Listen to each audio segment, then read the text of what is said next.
میرے امام کہ واہ کیا مرتبہ اے غوث ہے بالا تیرا، واہ کیا مرتبہ اے غوث ہے بالا تیرا، اونچے اونچوں کے سروں سے ہے قدم اعلیٰ تیرا، اور سر بھلا کیا کوئی جانے کہ ہے کیسا تیرا، سر بھلا کیا کوئی جانے کہ ہے کیسا تیرا، اولیاء ملتے ہیں آنکھیں وہ ہے تلوا تیرا، اولیاء ملتے ہیں آنکھیں وہ ہے تلوا تیرا، اور کیا دبے جس پہ حمایت کا ہو پنجہ تیرا، شیر کو خطرے میں لاتا نہیں کتا تیرا۔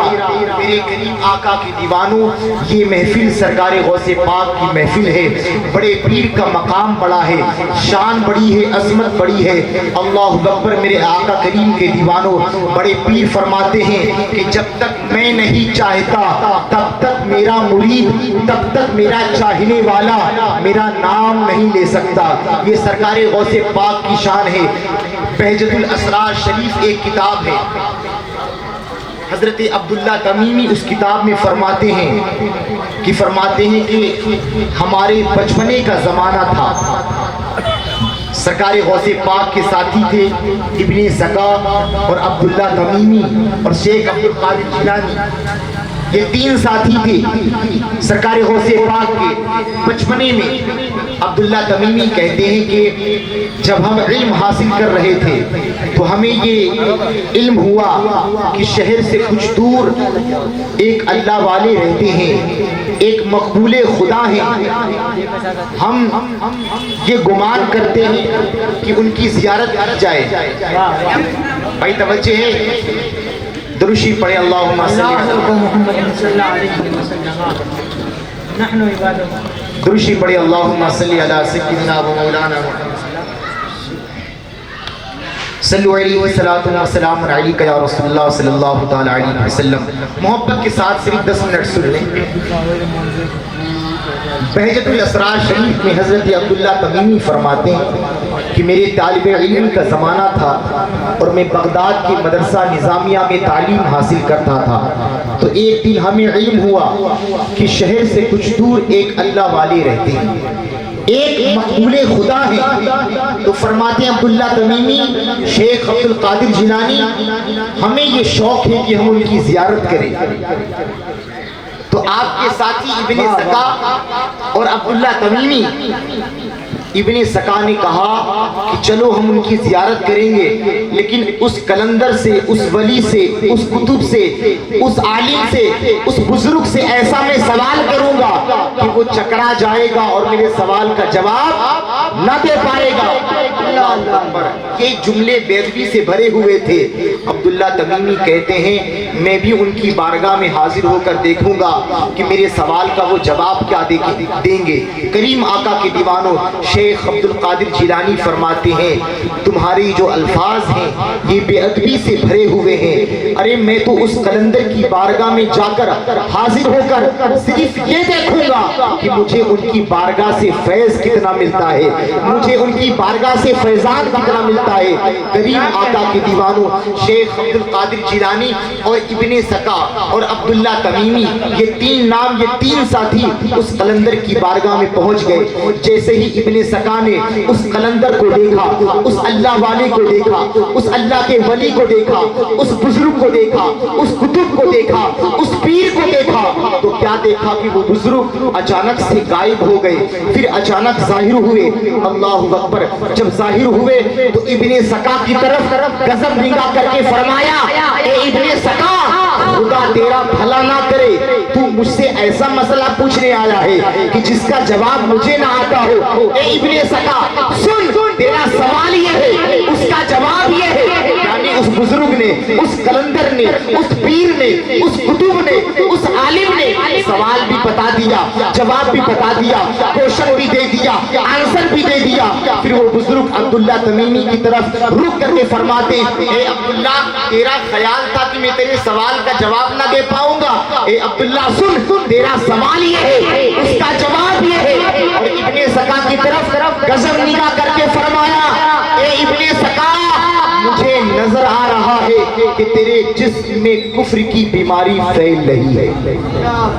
فرمایا کہ مجھے نظر آ رہا ہے کہ تیرے جسم میں کفر کی بیماری پھیل رہی ہے۔ کریم آقا کے دیوانوں، عبداللہ تمیمی آگے لکھتے آگے کہتے ہیں کہ پھر اس بزرگ نے شیخ عبد القادر جیلانی سرکار غوث پاک، پیروں کے پیر، روشن ضمیر، ہم سب کے دستگیر شیخ عبد القادر جیلانی کو اپنے سینے سے لگایا اور فرمایا اے عبد القادر، تم نے ادب کی وجہ سے اللہ اس کے رسول کو راضی کر لیا ہے، اور اے عبد القادر مجھے نظر آ رہا ہے کہ تو بغداد کی جامعہ مسجد کے منبر پر کھڑے ہو کر یہ اعلان کر رہا ہے، لوگوں ہذہ قدمی علی رقبتی کل ولی اللہ، لوگوں یہ میرا قدم تمام اولیاء اللہ کی گردن پر ہے، یہ مجھے نظر آ رہا ہے۔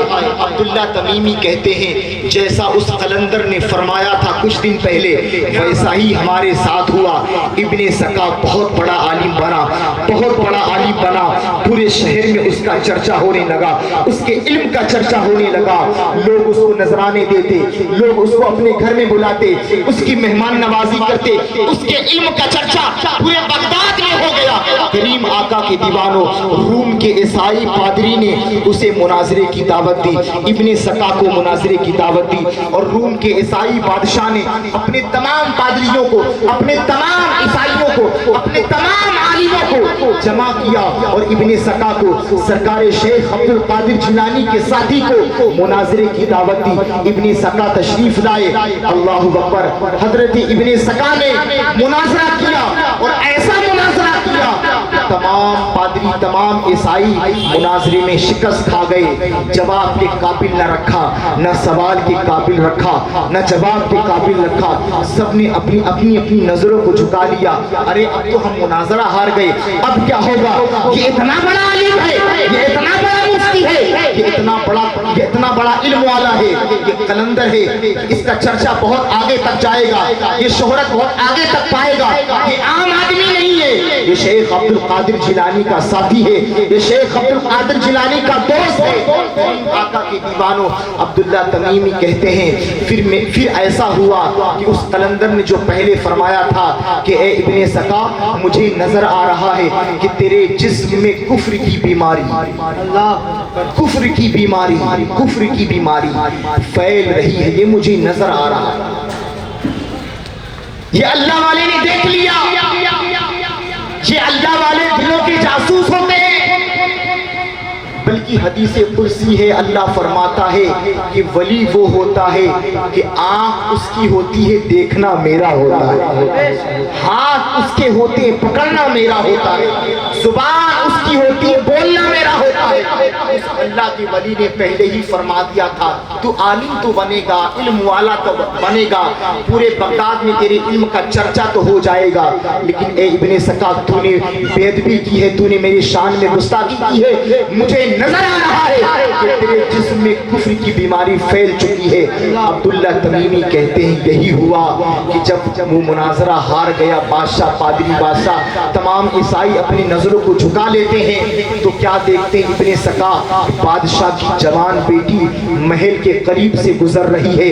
ابن سکا کی اس جوان بیٹی پر، بادشاہ کی جوان بیٹی پر نظر پڑ گئی، ابن سکا اس کا عاشق ہو گیا، قربان ہونے لگا، کہا شادی کروں گا تو اسی سے کروں گا، نکاح کروں گا تو اسی سے کروں گا۔ بادشاہ کو نکاح کا پیغام دیا کہ میرا نکاح اپنی بیٹی کے ساتھ کرا دے۔ بادشاہ کو موقع مل گیا، پادری کو، عیسائی کو موقع مل گیا کہ اس کا ایمان اب چھینا جا سکتا ہے، اس کا علم اب ختم کیا جا سکتا ہے، اسے بڑا تکبر ہے، بڑا غرور ہے اپنے علم پر، اب اس کا علم چھینا جائے، اب اس کے تکبر کو مٹایا جائے۔ بادشاہ نے کہا، عیسائی بادشاہ نے کہا اے ابن سکا تمہارا نکاح تو ہو سکتا ہے لیکن شرط ہے ایک چھوٹی سی۔ تو ابن سکا جو بہت بڑا عالم تھا، سرکار شیخ عبد القادر جیلانی کا وہ ساتھی تھا، ہم سبق تھا، ساتھ علم حاصل کیا۔ اللہ اکبر، ابن سکا کو کہا میری شرط یہ ہے۔ ابن سکا نے کہا تمہاری کیا شرط ہے؟ بادشاہ کہتا شرط یہ ہے کہ پہلے اسلام کو چھوڑ کر عیسائیت قبول کرو، پھر میری بیٹی کے ساتھ نکاح کر لو۔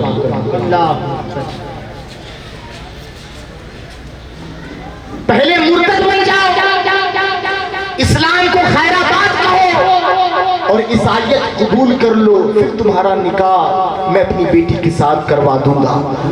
الہ آباد والوں ذرا غور کرو، ذرا غور کرو۔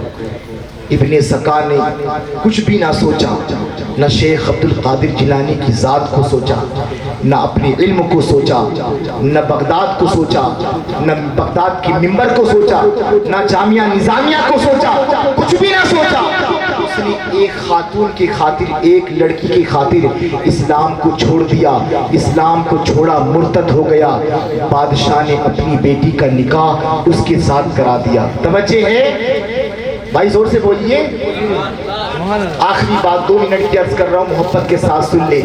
بادشاہ نے اپنی بیٹی کا نکاح اس کے ساتھ کرا دیا، ابن سکا کے ساتھ۔ جیسے ہی نکاح ہوا تو نکاح کے تقریباً 6 دن کے بعد ابن سکا جو بغداد کا بہت بڑا عالم تھا، اس کے جسم میں کوڑ کی بیماری پھیل گئی۔ کس کی بیماری پھیل گئی؟ زور سے بولیے۔ کوڑ کی بیماری پھیل گئی۔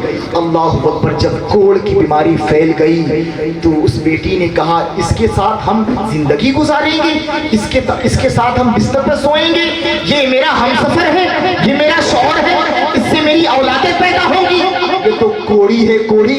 اس کے جسم میں کوڑ کی بیماری پھیل گئی ہے۔ اپنی بیٹی اپنے باپ کو شکایت کیا۔ بیٹی نے کہا میرے باپ دیکھو، میرے شوہر کے جسم میں کوڑ کی بیماری پھیل گئی ہے، ہم اس کے ساتھ رہنا نہیں چاہتے۔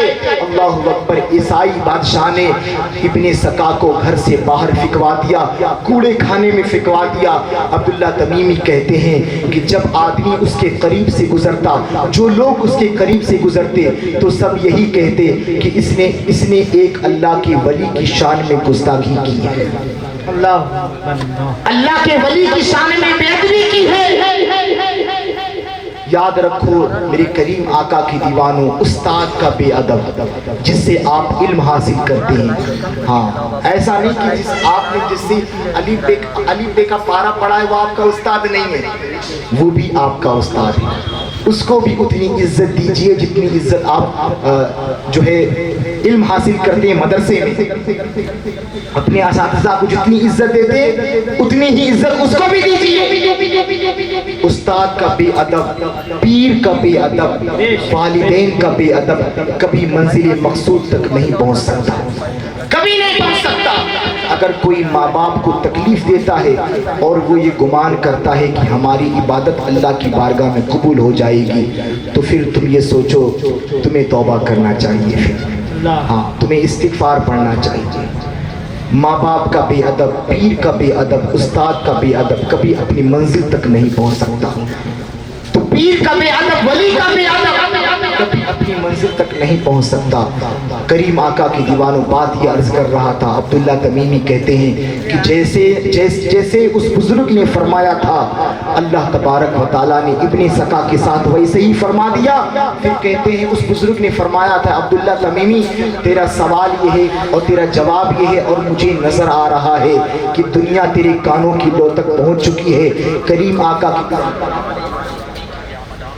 نعرہ تکبیر، نعرہ رسالت، علماء اہل سنت، درشی پڑھے اللہم صلی علی سیدنا مولانا محمد بارک وسلم، صلو علیہ الصلوۃ والسلام علیک یا رسول اللہ صلی اللہ تعالی علیہ وسلم۔ عبداللہ تمیمی کہتے ہیں کہ جیسا اس بزرگ نے فرمایا تھا اللہ نے ویسا کر دیا، میرے معاملے بھی ایسے ہوئے لیکن میرا ایمان سلامت رہا، میں ایمان سے بچا رہا، میں اسلام کے دامن سے وابستہ رہا، میرے ساتھ ایسا نہیں ہوا۔ اللہ اکبر۔ پھر عبداللہ تمیمی آگے کہتے ہیں کہ میں نے اپنے کانوں سے سنا اور اپنی آنکھوں سے دیکھا کہ شیخ عبد القادر جیلانی بغداد کی جامعہ مسجد کے منبر پر کھڑے ہو کر یہ اعلان کر رہے تھے، لوگوں یہ میرا قدم تمام اولیاء اللہ کی گردن پر ہے۔ سب نے اپنی اپنی گردنوں کو جھکا دیا، بلکہ اس محفل میں ایک بزرگ تھے جن کا نام ہے شیخ علی بن حیتی۔ شیخ علی بن حیتی اس محفل سے اٹھتے ہیں اور شیخ عبد القادر جیلانی جب یہ اعلان فرما رہے تھے، جب یہ بیان فرما رہے تھے تو آپ کے قریب آتے ہیں، شیخ عبد القادر جیلانی کا پیر پکڑ لیتے، قدم پکڑ لیتے ہیں اور اپنے کندھے پر اپنے سر پر رکھ لیتے ہیں۔ اس وقت سرکار خواجہ غریب نواز ملک ہندوستان کی زمین پر تشریف نہیں لائے تھے، آقا غریب نواز ہندوستان تشریف نہیں لائے تھے۔ اللہ اکبر۔ سرکار غریب نواز نے جب اپنے مرشد کا، اپنے شیخ کا، اپنے پیر کا، اپنے آقا کا، اپنے دادا کا جب یہ اعلان سنا کہ میرے شیخ فرما رہے ہیں کہ میرا قدم تمام اولیاء اللہ کی قدم پر ہے، تو سرکار خواجہ غریب نواز غزنی کے پہاڑوں میں عبادت کر رہے تھے، وہیں سے اپنے سر کو جھکا دیا اور فرمایا اے میرے شیخ، اے میرے مرشد، لا بل علی عینی وراسی، نہیں اے میرے شیخ، آپ کا پیر صرف میرے کاندھوں پر نہیں ہے بلکہ میرے سر پر بھی ہے، میری آنکھ پر بھی ہے، سبحان اللہ، سر پر بھی ہے، میری آنکھ پر بھی ہے۔ سب وہی بولی بول رہے ہیں جو 14 صدی کے مجدد بریلی کے احمد رضا بول رہے ہیں کہ واہ کیا مرتبہ، اے گوز ہے بالا تیرا، اونچے اونچوں کے سروں سے ہے قدم آلہ تیرا، ارے سر بھلا کیا کوئی جانے کہ ہے کیسا تیرا، اولیاء اولیاء اولیاء ملتے ہیں آنکھیں وہی تلوا تیرا۔ یہ شیخ عبد القادر جیلانی کی ذات ہے۔ میرے کریم آقا کی دیوانوں، اللہ رب العزت کی بارگاہ میں دعا ہے کہ ہم سب کو شیخ عبد القادر جیلانی کی فیوز برکات سے مالا مال فرمائے، بڑے پیر کے فیضان سے ہم سب کو مالا مال فرمائے۔ غوث اعظم کی دیوانوں، نمازوں کی پابندی بھی کیا کرو۔ ذکر غوث ہم کر رہے ہیں لیکن نمازوں کی بھی پابندی کریں گے، قرآن پاک کی بھی تلاوت کریں گے، علم دین بھی حاصل کریں گے۔ اس لیے نمازوں کی پابندی کرو، اس لیے کہ بخشش کا ذریعہ ہے نماز، قبر کی روشنی ہے نماز، آخرت کا سہارا ہے نماز، مصطفیٰ کی آنکھوں کی ٹھنڈک ہے نماز، کربلا کی آواز ہے نماز، امام حسین کی چاہت ہے نماز، غوث اعظم کی کرامت ہے نماز، غریب نواز کی طاقت ہے نماز، صابر پاک کا صبر ہے نماز، اعلیٰ حضرت کا تقوی ہے نماز، مفتی اعظم ہند کا فتویٰ ہے نماز، تاج الشریعہ کی ادا ہے نماز، شہنشاہ الہ آباد سید منور علی شاہ کی ادا ہے نماز۔ اور نماز وہ عبادت ہے جب سر جھکتا ہے تو کعبہ نظر آتا ہے، اور جب دل جھکتا ہے تو گنبد خضرا نظر آتا ہے۔ تو غوث پاک کی دیوانوں، ہم سب نمازوں کی بھی پابندی کریں گے۔ اللہ رب العزت کی بارگاہ میں دعا ہے کہ ہم سب کے تمام گناہوں کو معاف عطا فرمائے۔ الہ العالمین ہم سب کے والدین کی مغفرت فرمائے۔ یہاں پر جتنے لوگ حاضر آئے مولا تعالیٰ سب کی پریشانیوں کو دور فرمائے، خصوصیت کے ساتھ مولا تعالیٰ فلسطین کے مسلمانوں کی حفاظت فرمائے۔ اے اللہ غیب سے ان کی امداد فرمائے، غیب سے ان کی مدد فرمائے۔ قبل اول کہ جس کی طرف میرے آقا نے تقریباً 17 مہینے نمازیں ادا فرمائی ہیں، اے اللہ اس مسجد اقصیٰ کی حفاظت فرما۔ اے اللہ مسلمانوں کی حفاظت فرما، مسلمانوں کو طاقت و قوت عطا فرما، مسلمانوں کو جذبہ عطا فرما، مسلمانوں کا بول بالا فرما، اسلام کے دشمنوں کا منہ کالا فرما۔ الہ العالمین وہاں پر جتنے بھی بچے بچیاں ہماری اسلامی بہنیں مائیں جو شہید ہوئی مسجد اقصیٰ کے خاطر، اسلام کے خاطر، دین کے خاطر، رسول اللہ کے خاطر، اے اللہ سب کی بے حساب مغفرت فرما دے، ان کے گھر والوں کو صبر جمیل عطا فرما۔ اے اللہ ہماری تمام دعاؤں کو اپنی بارگاہ میں قبول فرما۔ وآخر دعوانا الحمدللہ رب العالمین۔ السلام علیکم۔